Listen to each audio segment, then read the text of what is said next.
Hi friends, তোমরা সবাই কেমন আছো? আশা করি ভালো আছো। দেখো, আমি চিকেন কারি রান্না করব। চিকেনটার মধ্যে সব মশলা দিয়ে দিয়েছি।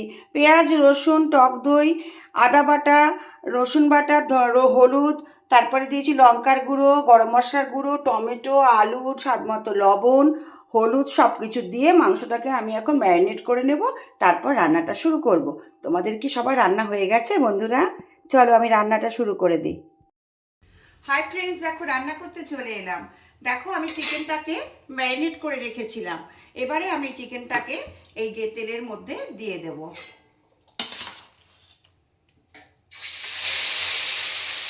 এখন আমি চিকেনটাকে খুব ভালো করে কষাবো। চিকেনটা আমি কষাতে কষাতে এই পর্যন্ত হয়েছে। দেখো, এখনো আরও কষাতে হবে। আর এখানে দেখো, আমি গরম জলটা বসিয়ে দিয়েছি। চিকেনটা আমার কষানো কমপ্লিট হয়ে গেছে, তেল ছেড়ে দিয়েছে, দেখতে পাচ্ছ? এবারে আমি যে গরম জলটা করেছি এর মধ্যে দিয়ে দেবো।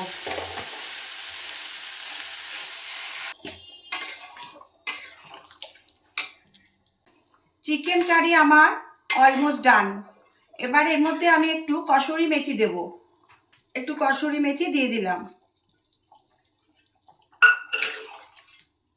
এবারে এটাকে একটুখানি ফুটতে দিয়ে বাটিতে সার্ভ করে দেবো। চিকেন কারি আমার কমপ্লিট। আমি এটাকে এখন বাটিতে সার্ভ করে দেবো।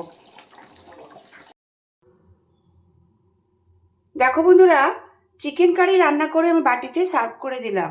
ভিডিওটা যদি তোমাদের ভালো লাগে একটা লাইক কমেন্ট করো। পরে আবার অন্য কোনো ভিডিও নিয়ে অবশ্যই তোমাদের সামনে চলে আসবো।